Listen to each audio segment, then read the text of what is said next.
विद्यार्थी मित्रांनो, मागील लेक्चरमध्ये आपण व्यवसाय प्रशासन या विषयाची ओळख करून घेतली। आज आपण व्यवसाय प्रशासनाचा परिचय या पहिल्या प्रकरणाला सुरुवात करणार आहोत। व्यवसाय प्रशासनाचा परिचय या पहिल्या प्रकरणात पुढील मुद्द्यांचा समावेश होतो। पहिले, व्यवसाय, त्याचा अर्थ, व्याख्या, वैशिष्ट्ये व व्याप्ती। दुसरे, व्यवसायाचे आर्थिक आणि सामाजिक उद्देश। तिसरे, वाणिज्य, त्याचा अर्थ, संकल्पना व वाणिज्यामधील घटक। चौथे, व्यापार, व्यापाराचे वर्गीकरण आणि व्यापाराचे सहाय्यकारी साधने। पाचवे, व्यवस्थापन। सहावे, प्रशासन, त्याची वैशिष्ट्ये, प्रशासन आणि व्यवस्थापन यातील फरक, व्यवस्थापन व प्रशासन यातील सीमारेषा। सातवे, संघटन, यामध्ये संघटनेची तत्वे। व लास्ट, प्रशासन, यात प्रशासनाचा अर्थ व प्रशासनाची कार्ये। विद्यार्थी मित्रांनो, आज आपण पहिल्या प्रकरणातील व्यवसाय, व्यवसायाचा अर्थ, व्याख्या, वैशिष्ट्ये व व्याप्ती तसेच व्यवसायाचे आर्थिक व सामाजिक उद्देश बघणार आहोत। विद्यार्थी मित्रांनो, व्यवसाय म्हणजे काही मिळवण्यासाठी करण्यात येणाऱ्या मानवी कृतींची अशी गुंतागुंत असते ज्याचा मुख्य उद्देश वस्तू आणि सेवांची निर्मिती करून तिची देवाणघेवाण करणे अथवा ती बाळगणे हा असतो। व्यवसाय या संकल्पनेच्या दोन शाखा आहेत, त्या म्हणजे उद्योग आणि वाणिज्य। उपयोगिता असणाऱ्या वस्तू किंवा सेवा यांची निर्मिती किंवा उत्पादन म्हणजे उद्योग, तर वाणिज्य या संकल्पनेमध्ये वस्तूंचे वितरण आणि देवाणघेवाण तसेच वस्तू आणि सेवा यांच्या विनिमयाचा समावेश होतो। व्यवसाय यशस्वी होण्यासाठी योग्य प्रशासन, व्यवस्थापन आणि संघटनेची आवश्यकता असते। म्हणून या प्रकरणामध्ये आपण व्यवसाय, वाणिज्य, प्रशासन, व्यवस्थापन आणि संघटन यांचा सविस्तर अभ्यास करणार आहोत। सर्वप्रथम व्यवसाय म्हणजे काय आपण हे बघणार आहोत। व्यवसाय हा एक आर्थिक उपक्रम आहे ज्याचा हेतू अथवा ध्येय नफा मिळविणे हा असतो।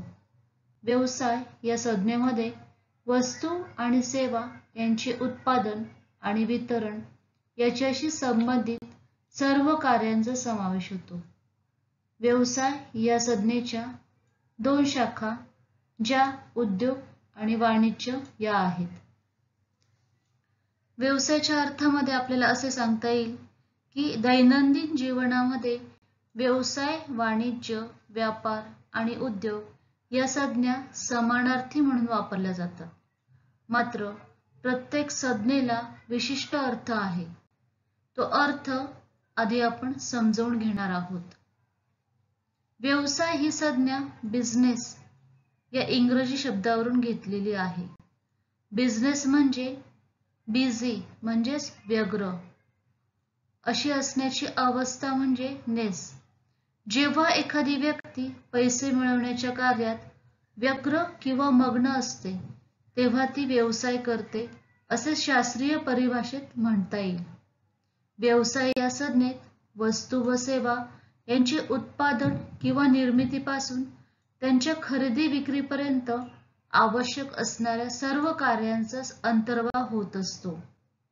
या कार्यामध्ये कोणत्याही कार्यात व्यग्र असलेली व्यक्ती व्यवसाय करणारी ठरत असते।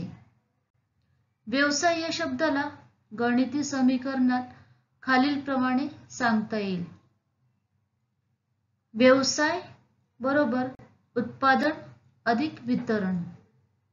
उत्पादन विषयक कार्ये उद्योग म्हणून ओळखली जातात, तर वितरण कार्ये वाणिज्य म्हणून ओळखली जातात। म्हणून व्यवसाय बरोबर उद्योग प्लस वाणिज्य असे समीकरण हे आपल्याला मांडता येईल।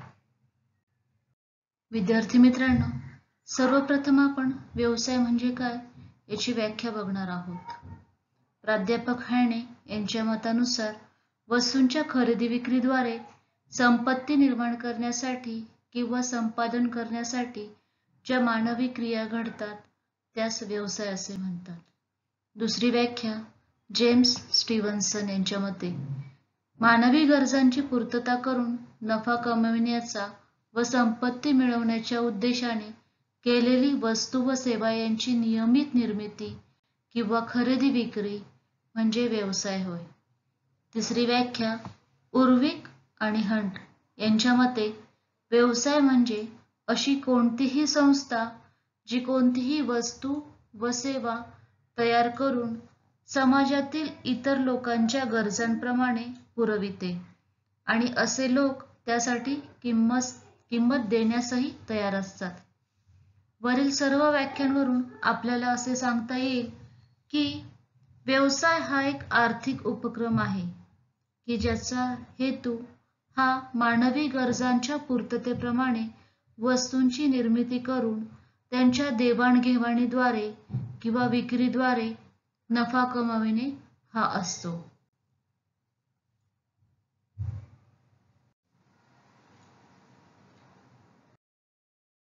व्यवसायाची वैशिष्ट्ये ही व्यवसायाचे आकार किंवा स्वरूप विचारात न घेता सर्व व्यावसायिक क्रियांनुसार आपल्याला सांगता येतील.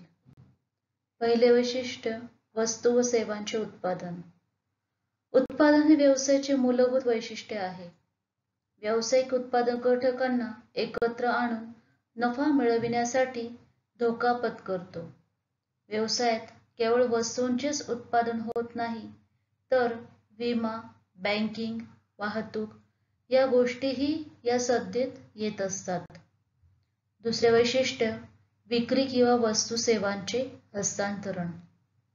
उत्पादनाव्यतिरिक्त विक्री किंवा वस्तू सेवांचे नफ्यासाठी स्थलांतर याचाही समावेश व्यवसायात होत असतो. मात्र ही क्रिया सतत होत असली पाहिजे. तिसरे वैशिष्ट्य वस्तू व सेवांमध्ये व्यवहार. यामध्ये उपभोग्य वस्तू व्यवसायासाठी घेतल्या जातात. इतर वस्तूंचे उत्पादन करण्यासाठी त्यांचा वापर केला जातो.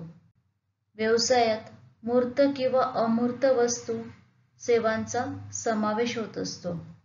उदाहरणार्थ बँकिंग, विमा, वाहतूक, वीज व पाणी पुरवठा, सुरक्षा सेवा इत्यादी. चौथे वैशिष्ट्य व्यवहाराचे सातत्य. व्यवसायाची सर्वात महत्त्वाची व मूलभूत अट म्हणजे नफा मिळवण्यासाठी केली जाणारी उत्पादनाची किंवा खरेदी विक्रीची क्रिया नियमितपणे व सतत होत असली पाहिजे. म्हणजेच व्यवसायाचे कार्य सातत्यपणे चालू असले पाहिजे. व्यवसायात होत असणारे व्यवहार हे सातत्याने होत असले पाहिजे. पाचवे वैशिष्ट्य धोक्याचा संभव. व्यवसायात धोका हा असतोच. अनिश्चित परिस्थितीमुळे नुकसान होण्याची शक्यता म्हणजे धोका होय. ही अनिश्चितता फॅशन, पद्धती, लोकांच्या आवडीनिवडी, तंत्रज्ञानातील बदल, उत्पादनाची पद्धती, स्पर्धेची स्थिती इत्यादीतील बदलांमुळे निर्माण होत असते. पुढचे वैशिष्ट्य नफ्याची प्रेरणा. नफा मिळवणे हा व्यवसायाचा एक महत्त्वाचा हेतू असतो. जेवढा पैसा किंवा संपत्ती व्यवसायात गुंतवलेली आहे त्यापेक्षा जास्त मिळवण्यासाठी ही क्रिया केली जाते. असे म्हटले जाते की जिथे चांगले वागवले जाते तिथे व्यवसाय जातो. पण व्यवसाय हा भूतदया म्हणून नव्हे तर नफ्यासाठी केला जात असतो. म्हणून नफा मिळवणे हा व्यवसायाचा मुख्य उद्देश असतो. त्याचप्रमाणे नफ्याची प्रेरणा ही व्यवसायाचे वैशिष्ट्य सांगता येईल. पुढे माहितीचे महत्त्व. व्यावसायिकास बाजारपेठेची संपूर्ण माहिती असणे आवश्यक असते. म्हणजेच बाजारपेठेतील परिस्थिती, ग्राहकांच्या आवडीनिवडी, सरकारची विविध धोरणे जी बदलत असतात म्हणजे बदलणारी धोरणे, इत्यादी गोष्टीची माहिती योग्य प्रकारे घेऊन व्यवसायातील वस्तूंच्या उत्पादनांविषयीचे निर्णय योग्य प्रकारे घेण्यास मदत होत असते.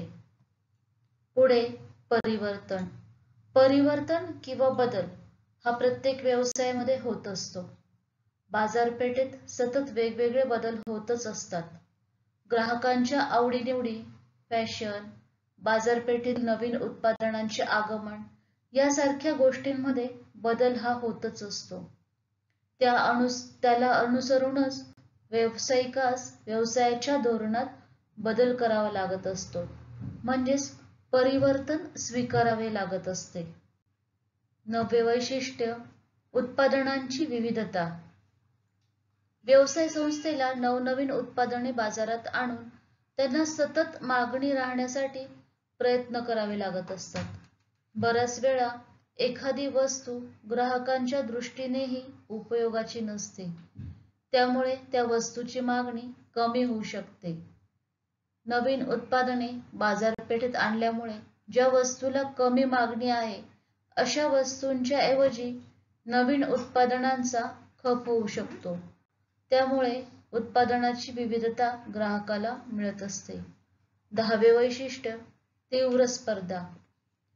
नवीन ग्राहक व बाजारपेठ मिळवण्यासाठी अनेक व्यवसाय संस्थांमध्ये तीव्र स्वरूपाची स्पर्धा निर्माण होत असते.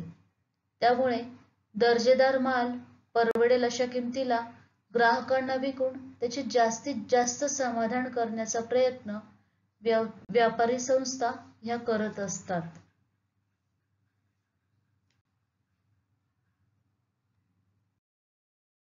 आता आपण व्यवसायाची व्याप्ती बघणार आहोत. व्यवसायाची व्याप्ती ही खूप गुंतागुंतीची असते. यात सर्वप्रथम उद्योग ही संज्ञा आपण बघणार आहोत. व्यवसाय या संज्ञेमध्ये उद्योग ही संज्ञा अंतर्भूत आहे. उपयोगिता असणाऱ्या वस्तू व सेवा यांची निर्मिती आणि उत्पादन म्हणजे उद्योग होय. उद्योग हा व्यवसायातील एक टप्पा किंवा अवस्था आहे. उद्योग हा व्यवसायाचाच एक घटक आहे असे आपणास म्हणता येईल. या घटकाला अनन्यसाधारण असे महत्त्व आहे, कारण व्यापार आणि वाणिज्य हे व्यवसायातील अन्य घटक उद्योगांवर अवलंबून असतात. या उद्योगाचे 2 प्रकार पडतात. पहिले प्राथमिक उद्योग आणि दुसरे दुय्यम उद्योग. प्राथमिक उद्योगामध्येच निष्कर्षक उद्योग व जैविक उद्योग यांचा समावेश होतो, तर दुय्यम उद्योगामध्ये उत्पादन उद्योग आणि बांधकाम उद्योग यांचाही समावेश होत असतो. विद्यार्थी मित्रांनो, निष्कर्षक उद्योग यामध्ये निसर्गातील वस्तू प्रयत्नपूर्वक बाहेर काढून किंवा त्यांच्यावर प्रक्रिया करून त्या उपभोग्य बनविल्या जातात. त्याला आपण निष्कर्षक उद्योग असे म्हणतो. उदाहरणार्थ, खाणीतून खनिजे काढणे, जमिनीतून पिके घेणे, मासेमारी करणे इत्यादी. निष्कर्षक उद्योग हे अगदी प्राथमिक स्वरूपाचे असतात. उदाहरणार्थ, जंगलातून वनौषधी किंवा मध गोळा करणे. तसेच ते उद्योग तंत्रज्ञानावर आधारितही असू शकतात. उदाहरणार्थ, खाणीतून कच्चे लोखंड किंवा कोळसा काढणे. शेती उद्योगही अलीकडे खूपच यंत्रप्रधान झालेला आहे. जैविक उद्योग यात काही वनस्पती व प्राणी यांचे पुनरुत्पादन वाढवून नफ्यासाठी त्याची विक्री केली जाते. उदाहरणार्थ, कुक्कुटपालन, पशुपालन, रोपे विकणे, जनावरांची पैदास यासारखे व्यवसाय यात येतात. हे उद्योग मुख्यतः जमीन व इतर नैसर्गिक परिस्थितीवर अवलंबून असतात. प्राचीन काळापासून सुरू असलेले जैविक उद्योग आता प्राथमिक स्वरूपात राहिलेले नसून यंत्राधारित बनत आहे व शास्त्रीय पद्धतीने मोठ्या प्रमाणावर केले जात आहेत. जैविक उद्योगात वनशेती किंवा फुलशेती याचाही समावेश होतो. दुय्यम उद्योगाच्या 2 प्रकारांमध्ये उत्पादन उद्योग म्हणजे कच्चा माल पक्क्या किंवा अर्धपक्क्या मालात रूपांतरित करण्याचा उद्योग होय. रूपांतरासाठी आवश्यक असणारी प्रक्रिया यंत्रावर किंवा मनुष्यबळावर अवलंबून असते. ती प्रदीर्घ, स्वयंचलित व मोठ्या प्रमाणावर किंवा सोपी व लहान प्रमाणावर असू शकते. उद्योग ही संज्ञा बहुधा उत्पादन उद्योग या अर्थाने वापरली जात असते. बांधकाम उद्योग. दुय्यम उद्योगात बांधकाम उद्योगाचा समावेश होत असतो. यामध्ये गृहनिर्मिती, रस्ते व पूल निर्मिती, धरणे बांधणे, पाईपलाईन, बंदरे, गोदामांची निर्मिती करणे, विमानतळ बांधणे, कारखाने बांधणे इत्यादींची बांधकामे यांचा मुख्यतः समावेश होत असतो. दुय्यम उद्योगांमध्ये अलीकडच्या काळात एका नवीन उद्योगाची भर पडली आहे. त्याला सेवा उद्योग असेही म्हणतात.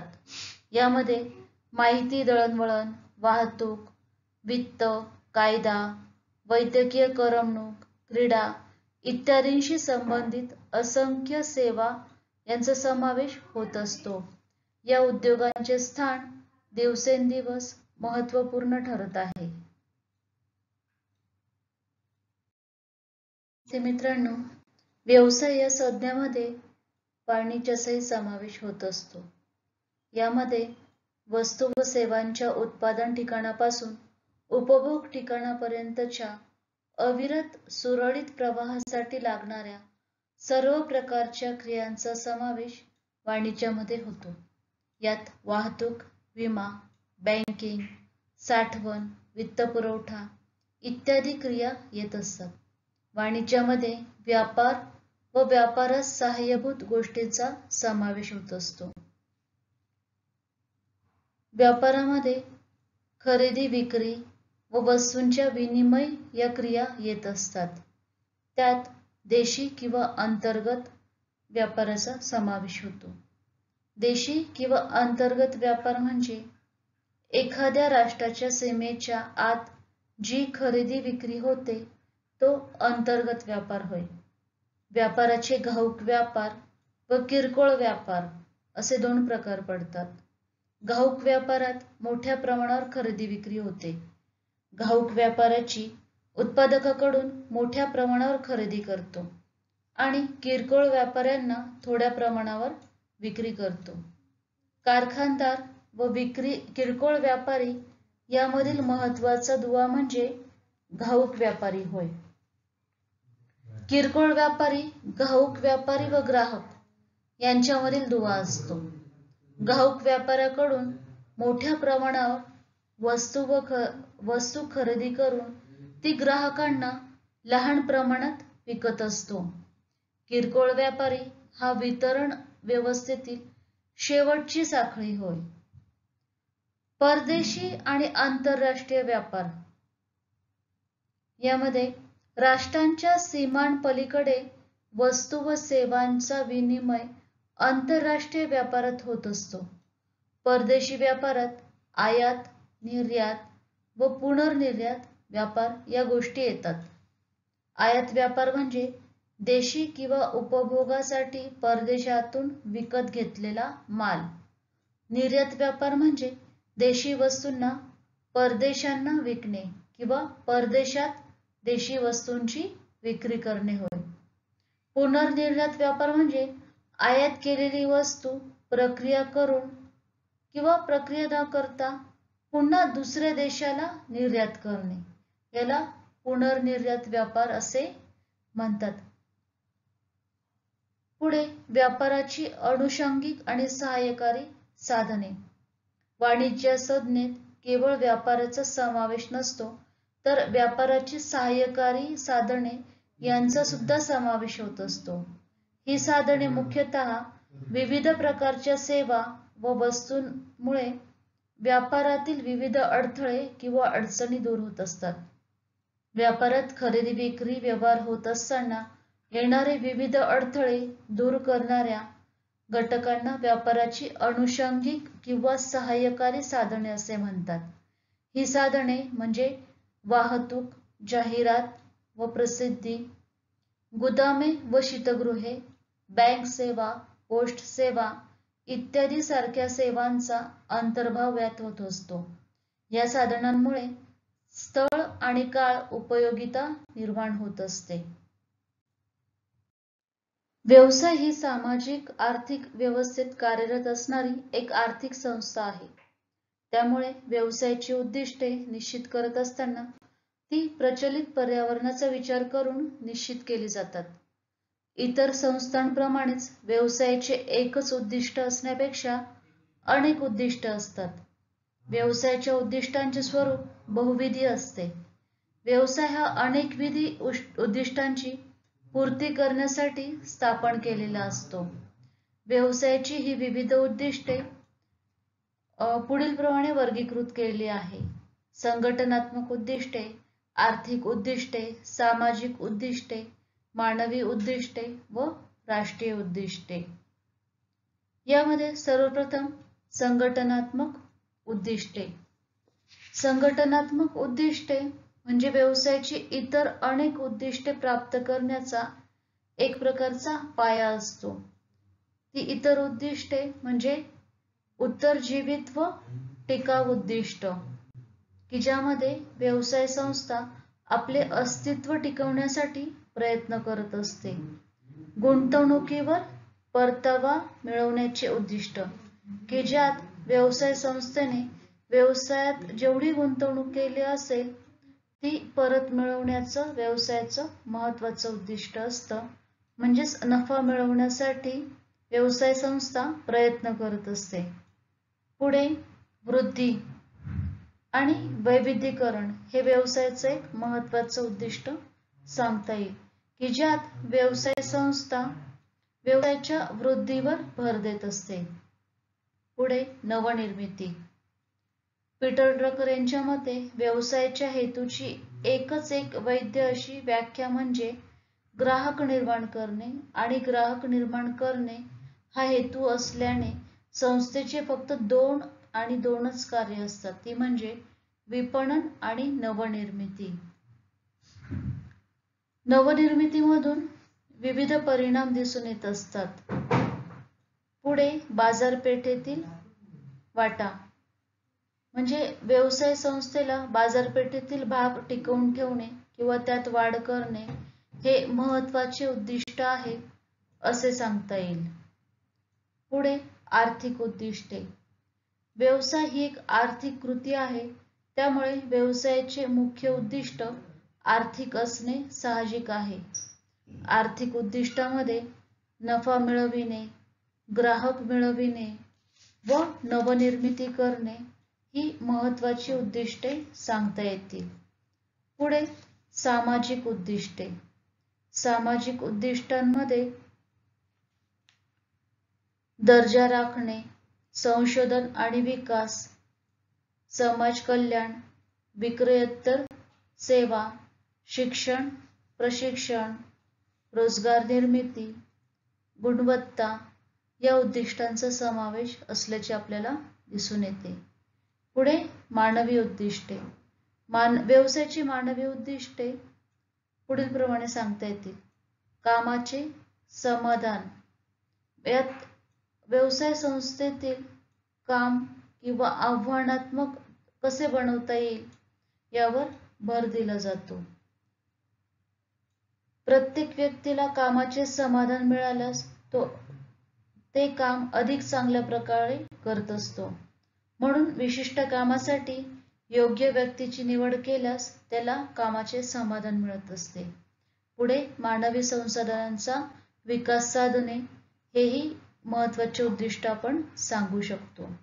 त्याचप्रमाणे आर्थिक सुरक्षितता मिळवणे हेही महत्त्वाचे उद्दिष्ट आपल्याला सांगता येईल. त्याचप्रमाणे कर्मचाऱ्यांना व्यवसायात सहभागी करून घेणे हेही महत्त्वाचे उद्दिष्ट आपल्याला सांगता येईल. यात कर्मचाऱ्यांचा जर व्यवस्थापनात सहभाग असेल तर कामगार आणि व्यवस्थापन यांच्यात चांगल्या प्रकारचे सुदृढ संबंध निर्माण होतात.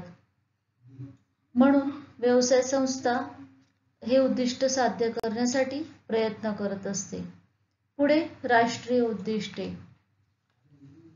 अलीकडच्या काळामध्ये व्यवसायाकडे राष्ट्रीय गरजा आणि अपेक्षा यांची पूर्ती आणि राष्ट्रीय योजना आणि धोरणे यांची त्यांच्या अग्रक्रमानुसार अंमलबजावणी करण्याचे एक साधन म्हणून पाहिले जाते. लोकशाही, निधर्मी आणि समाजवादी समाजाची स्थापना आणि वृद्धी, स्थैर्यात वाढ करणे आणि सामाजिक न्याय देणे या एकूण राष्ट्रीय उद्दिष्टांचा विचार करता भारतामध्ये व्यवसायाला पुढील राष्ट्रीय उद्दिष्टांची पूर्तता करावी लागत असते. त्यात आर्थिक स्वावलंबन, समतोल प्रादेशिक विकास, लघु उद्योगांची वृद्धी, राष्ट्रीय एकात्मता, शिक्षण आणि प्रशिक्षण. यात आपण असे सांगू शकतो की कोणत्याही देशाच्या विकासासाठी कौशल्याची गरज असते. व्यवसायाने त्यांच्या व्यवस्थापक आणि तंत्रज्ञानात योग्य ते शिक्षण आणि प्रशिक्षण देऊन त्यांची कौशल्ये विकसित केली पाहिजे. या सर्व उद्दिष्टांबरोबरच व्यवसायाने कुटुंब नियोजन, सार्वजनिक आरोग्य, शिक्षण, खेळ आणि संस्कृती या संदर्भातही योग्य ती कार्ये केली पाहिजे. अशा प्रकारे विद्यार्थी मित्रांनो, आज आपण व्यवसाय म्हणजे काय, व्यवसायाची व्याख्या, व्यवसायाची वैशिष्ट्ये, व्यवसायाची व्याप्ती व व्यवसायाची उद्दिष्टे यांचा सखोलपणे अभ्यास केलेला आहे.